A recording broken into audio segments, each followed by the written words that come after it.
So I named this Scaling the Power of Togetherness after thinking about teaming, teams of teams, teams that team up, and so on. Because at the end of the day, that's, if we are looking at purpose, that's what we're talking about. Because we need to scale, and we need to scale something which we could call love, and which I call togetherness, but it's the desire to be together and to do things together for the good thing, because the mess we are in today has nothing to do with our intention. Nobody intended to go there, but at the end of the day, we are here, so what do we do with that, with our good intentions? So I'm coming from somewhere like anybody else, so I'm coming from Earth. Hopefully everybody here also. So this is already, I'm a human being, probably you are also, so this is a second common thing we have together. And on a less, so on a more granular level, but at the surface still of it, my name is Landréat. I'm a systemic executive and team coach. I am a sparring partner, moreover, for the people I'm working with. So I'm seeing myself as a partner. I'm not doing coaching to people. I'm doing coaching with them and helping them to become coaches themselves. I'm a professional supervisor, so I'm supervising the practice of other coaches, but also I'm providing a space for reflexivity and perspective for the people, so coaches, leaders, whoever. Okay, and this is the work of supervision. And I'm the founder and CEO of a company called Us End, which is dedicated to that. It's to help you step back to step up. In my background, I graduated as an architect, not an enterprise architect or a business architect, but as a building architect. And I've been active in the fields of art and at an international scale for a decade before I became a coach. At a deeper level, while I was working on this presentation, which has been quite a painful process for me, I don't know for you, but I tend to have a lot of imposter syndrome. And so I was facing that white page and thinking, wow, what are they expecting from me? I've sold a case, I can't share a case, because when I started thinking of sharing a case, I thought, yeah, I will just betray my clients and the privacy and the intimacy and the deep work we are doing together. So I can't share anything concrete of the work I'm doing with my clients. But that's what I promised. So I was really in a difficult situation. So I had a conversation with Milan. And he said, yeah, well, if you come up with principles and something concrete, it's okay. And so I was there. Yeah, you recognize him, yeah? So I was there and thinking, okay, how can I show up in a meaningful way as my whole self? So that it makes sense for you, but that I'm being myself and true to my clients and to my calling. And so I got back to questions Professor Peter Hawkins, who is a big name in the realm of team coaching and systemic team coaching, is often asking, and I'm going to ask these questions to you. The first one is, what percentage of your capacity to impact things positively do you currently use in your life and work? What percentage? On a scale from 1 to 100. Okay. Oh, thank you for your honesty. Okay. And my second question to you is, what would you like this number to be? What would you like this number to be? 70 plus. Okay. Third question, which is a coaching question. What do you need to do to go from 1 to 2? And I was standing with that question, and I understand that I'm putting the scale very high for me, for myself here, okay? But I was standing with that question and that white page, and I thought, okay, who am I deeply? What has been my leading overarching question for my whole life? And My question with that sounded like that. How do I need to show up? What do I need to hold for you, open and share? To broaden the contextual, situational, and systemic awareness in our polarized world. What do I need to put in place? How do I need to show up? Who do I need to be for this to happen? For making that possible for you and for the people I'm in contact with. And at the end of the day, how do I show up in order for us all to let love in? To let love in, because the opposite of love is not hatred. The opposite of love is fear. And our world is literally full of fear. And this is what is leading us. This is my take. This is what is leading us in the situation we are in. So, how do we put more love and less fear in the system? And this has nothing to do with pinky things or shopping bags with hearts. Yeah? This is a very tough question.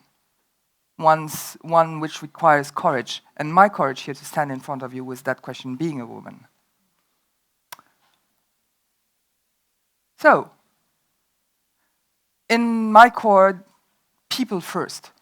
If I look back in hindsight, if I connect the dots of everything I've been doing whatsoever, everything I've been interested in since I'm a child, people, how do they work inside? It's a strange psyche. How come we are on this planet, we are living? How do we connect together? How do we connect to ourselves or disconnect from ourselves? How do we build the messes, the relational messes we are building in families, in schools, in our worlds, every day? How do we create so much pain? How do we cope with that pain? How do we become resilient with all that pain? And that has been really the thing which has obsessed me since I'm a child and still is obsessing me. And I've been drawing circles around that, not naming it, saying I'm doing loads of other things, from production to whatever, name it. I've had many careers behind me. But at the end of the day, today I'm owning it. That's what I'm working with. The only thing I'm working with, the only thing I'm interested with.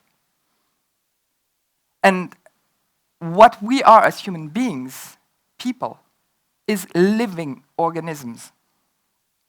We are alive, hopefully. We are alive. And this is a miracle. And the planet is still alive. And we are part of this life. And we are destroying it. And so how do I put the planet in the center of everything I do? The life on Earth, the possibility for life to exist at the center of everything I do. Because it's the only beauty. It's the only purpose. And I'm not alone here. I'm less and less alone, and that's great. Probably you've seen that. The founder of Patagonia, a very big business, has given all his shares with the agreement of his heirs to the Earth. And he stated, Earth is now our only shareholder. That's it. And his name is Yvon Chouinard, and he's very consistent with what he's always done. You can look into his career and how he built his business and so on. He's been one of the first, Patagonia has been one of the first B Corp certified corporations and so on. And when you go to their website, on the landing page, here's what you read. Instead of going public, you could say we're going purpose. Instead of extracting value from nature and transforming it into wealth for investors, we'll use the wealth Patagonia creates to protect the source of all wealth. This is circularity. This is not about getting poorer or doing some kind of charity. It's about putting things not upside down, but back on their feet, as we saw it yesterday. Not walking on our heads anymore. Because without that, we're all dead.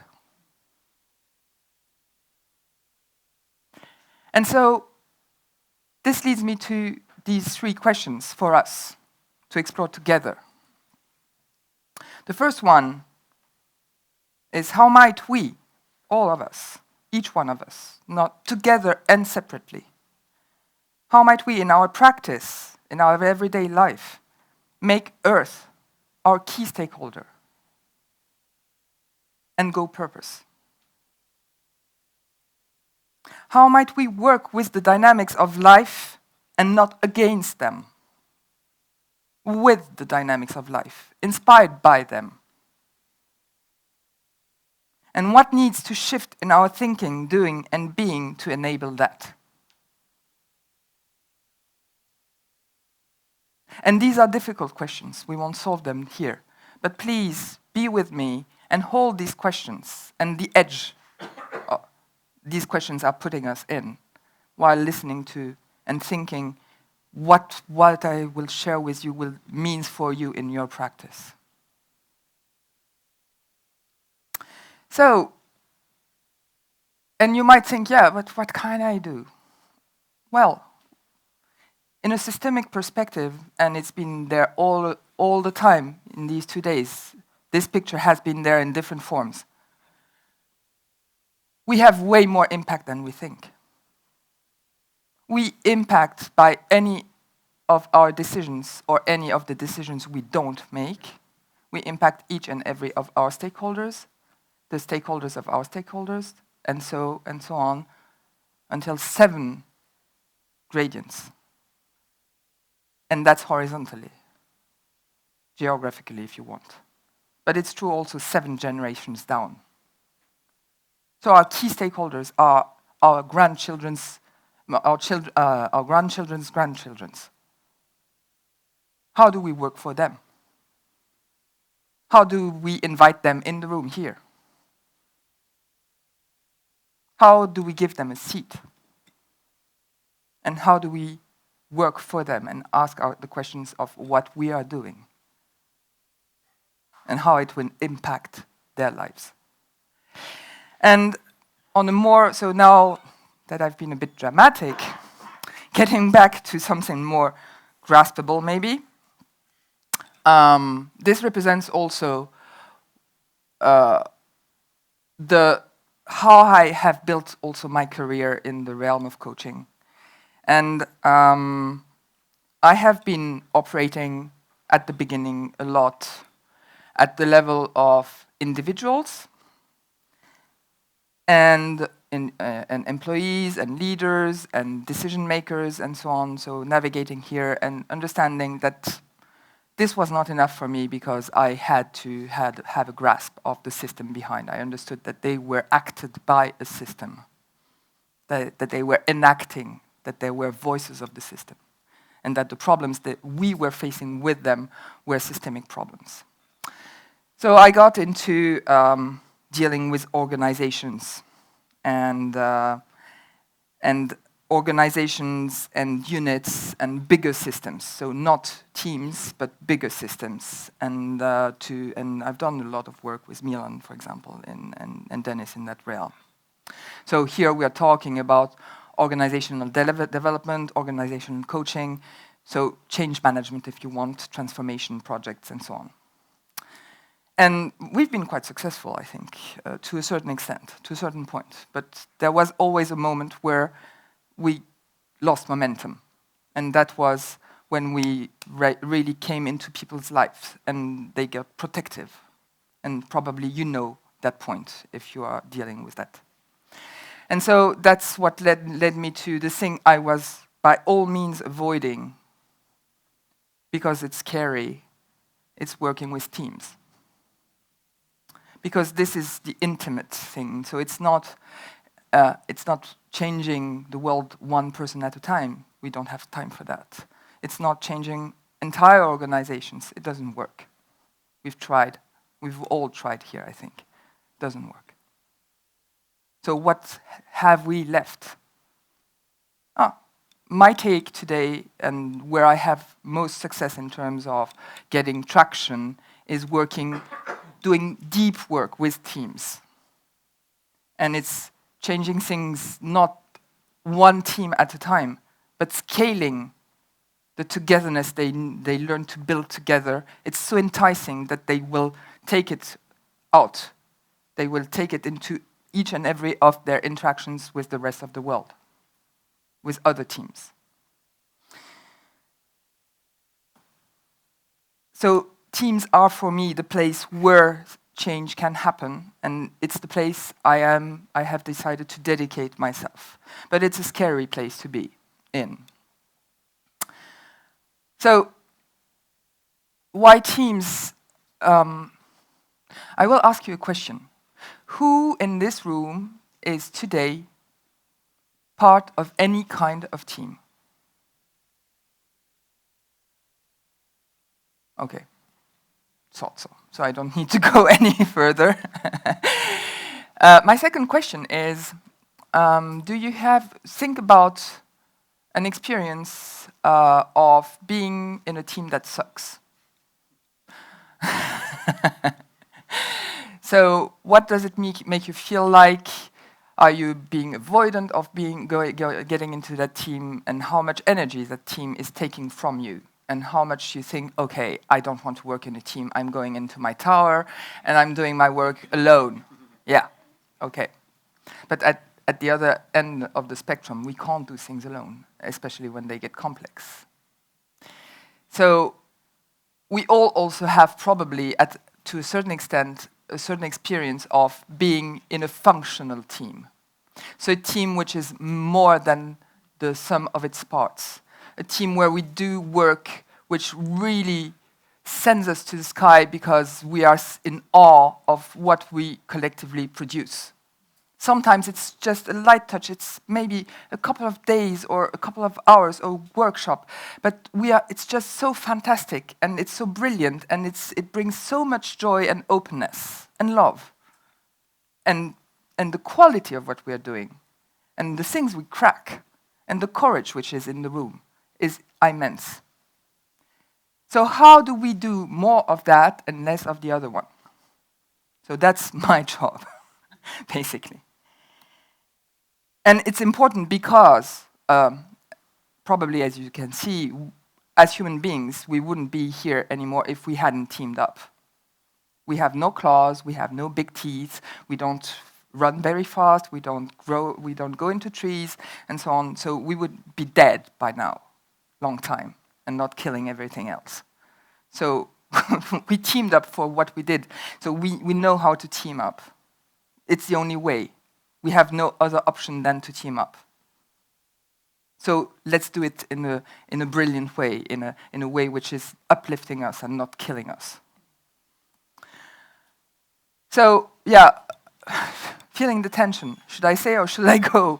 Yeah, and we are all ambivalent when it goes to teams and to collaboration. We love it and we hate it. We want to go there, but yeah, I'm doing so much faster when I'm alone. Yeah, and also, yeah, it's a bit dangerous in there. I can be shamed, I can be ridiculed, I could be judged. Maybe I have something in my teeth, and so on. So it's a scary place to be, and a very enticing one. So we are all in this. I love them, and I want to go there, but no, I don't want to. And this we learned in a very young age. In our families, the first teams we've learned from are our families, usually highly dysfunctional.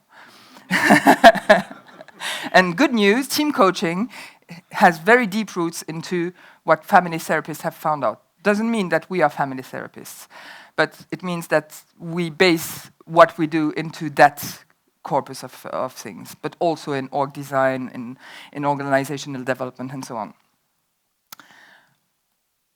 And, yeah, we have the fear also, all of us, we hold the fear, sorry for it's not very readable, but we have the fear of dissolving ourselves, of losing ourselves in the, in the team. We have the fear of being ridiculed, which would be nothing. The worst of all fears is to be stranded, set aside, to die, because that's what it was, scapegoated. And this is very, very ancient fear. And this is the fear which is driving the world right now, today. So how do we build safe enough environments for us to grow and to let go a bit of all the protections we put around ourselves? And this leads me to the elephant in the room. There is an elephant in the room. Maybe you've noticed it's been there ever since we gathered here. We've been avoiding it. We've been talking about how we need to have important conversations together, how we need to collaborate across silos, etc., how we need to be systemic, how we need to be ecologic, how we need to change things together, and so on. But we've been avoiding the question around how comes we all know we need to do that and it doesn't happen. And it's so difficult to do. And it seems to be almost impossible to do. Impossible to the point where we lost the desire to do it, or the hope that we could do it. But yes, we can do it. Because there is something which is missing here. The missing part is, and Google found out, as usual. Maybe you've seen this study they've made about the 5 keys of successful teams. And there is one thing which comes at the very top, and which is, in their own words, way more than any other factor, the number 2, 3, 4, 5. It's psychological safety. And psychological safety is often, and I will get a bit more into that, is often confounded with trust. But it's very different things. Trust is an interpersonal construct. It's between 2 people. You can trust someone very highly, but be in an unsafe environment, and you will be guarded. So the psychological safety is a social construct. It's something we build together.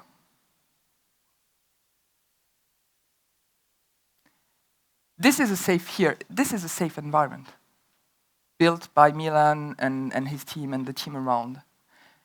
And I've been attending Intersection ever since it was created, and so I know that I'm safe here. Safe enough. Enough. Yeah? So how do we build that? And that's what I'm going to share with you, my experience with that. I'm going to get back to that, but there's no best practice here. There's no recipe. We are dealing with complex stuff. I will share openly my learnings, my failures, what I've learned in countless sleepless nights. Yeah? And so, just to put a frame around things, so this is one of the frames we can use in team coaching. It has been described by Peter Hawkins after 50 years of practice. And I like it because it's simple, and it's the first level of sharing with a team as I enter it as a kind of compass of the work we're going to do. And so at the top of it, there is a task and a process, inside focus, outside focus. And you have 4 quadrants plus something in the middle. Very briefly, commissioning is about the purpose. And usually teams think that their purpose comes from them. No. Their purpose comes from their stakeholders. And to know that, you need to go and ask questions. What is your commission for this team to exist? What you need from us? And once you had these conversations, and this is no linear process, but I'm describing it like this for the sake of simplicity, you can go back into the team, inside the team, and clarify, okay, what does that mean for us? How does that purpose resonate with us? How do we articulate our purpose as a team with that? And how do we articulate the way we are working together? What are norms? What are routines in the team? And so on and so on. And then we go to what is usually seen as the purpose of team coaching. Relationships, co-creating things together, interpersonal relationships, and so on. Because team coaching is often confounded with team building or team facilitation. No, it's all of that, and it's a long process. And in co-creating, here you work on the team dynamics and so on. And then, once the team has learned in co-creating how to team up, they will be able to team up with their stakeholders, connect to them, and have the meaningful conversations we've been talking about here with them about here. Listen, here's what we heard from you, here's what we're making out of it, and we embarked into that, the point of view of this, and this stakeholder. What do you think? And here we are recommissioning. And we go around again. And in the middle, this is the most important one, actually. This is the one at which all teams, all organizations suck. Core learning. Probably many of you have been involved into building a learning organization. Peter Senge has been on our night tables. We've read them. We've read it, we've tried to put it in place, and we failed. Yeah. Because we are not good at that, for one good reason. To learn, we need to unlearn. To learn, we need to admit that we don't know something. And this requires psychological safety. If I say I don't know, or I knew something which is now obsolete, and I lose status, I lose authority, I won't say it. So how do we build environments which are psychologically safe for us to unlearn and to learn faster than our environment is changing, because otherwise we are obsolete. And things are changing very fast right now. So we need to become really, really better at doing that.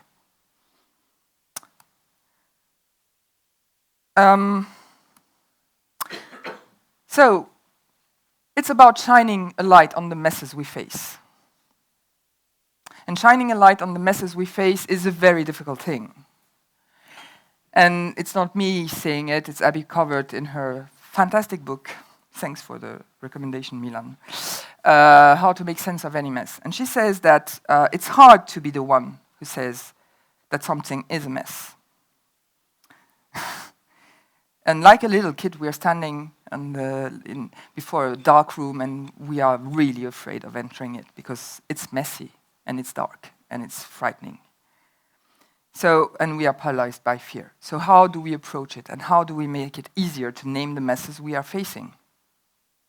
And this has to do, again, with psychological safety, which now I will just define. So the lady who has put out there the definition of psychological safety is Amy Edmondson from Harvard, and she says, team psychological safety is the shared belief held by members of a team that the team is safe for interpersonal risk-taking of any kind.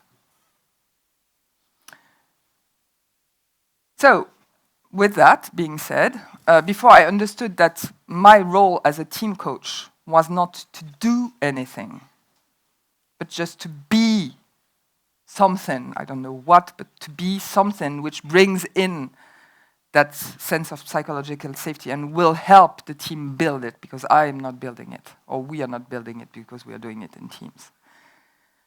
That this was really unsafe, because to establish authority when you are entering a leadership team of an international corporation, and you're standing there and saying, okay, I won't do anything, I will just be there for you, well, it might be a bit uncomfortable. So like many of us, I've been doing, and I'm very good at doing and pretending I'm doing, and yeah.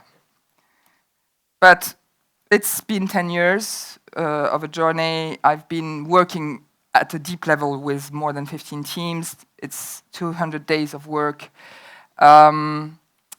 It's mission impossible. It's an impossible mission and still, but it's the one I've chosen for myself.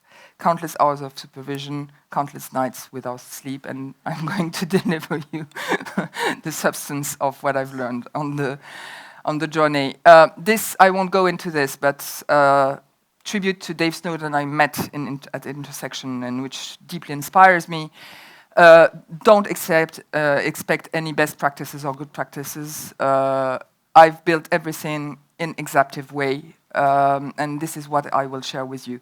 Dave has called this before emergent practices. There's no novel practices either. Okay, so we will be in this realm of EXAPTIVE practices. And EXAPTIVE practices, EXAPTIVE, I didn't know either, is is radical repurposing. So it's taking something and repurposing it for something else. And this is really the way I'm operating. Yeah, 2 minutes. So the lessons I've learned in a nutshell is usually in team coaching, we tend to focus, or when we are dealing with teams, on the internal part of team coaching, of the team functioning. Actually, it's not there where the most problems are. And the biggest messes I've got myself into with teams were when we didn't work enough in commissioning, because this leads to a huge amount of messiness and a sense of an achievement, because as there is no commission, there is no way of knowing if the team is going in the right direction, and the team coaching either. Passivity and dependence, if you are not connecting back to the stakeholders, it leads to passivity, dependence on the coach, stagnation, victimization, frustration. And not learning, fear of becoming obsolete, doing things right instead of doing the right things, closed systems in self-protection mode, conservatism, rigidity, no resilience possible. Psychological safety, when it's not there, don't start. And this goes with a deep commitment of the leader of the team, or the leaders of the team, to do the personal work, to unlearn, and to put themselves on the stand. And each and every time I've done team coaching without implying the leader at a deep level, I failed completely. Okay. We need to wrap it up, I'm sorry. Yeah. Okay, sorry. But of course, you can have a concluding remark and then we will move on. The way we go viral is that if you look at love, resilience, connection, adaptability, systemic awareness, which are the things which grow with team coaching and with psychological safety being in the room, this is very viral because it's so enticing. It changes so much that people just go for it, and it's very easy once you've captured it. And so that's the way we will change the world. That's my closing remark.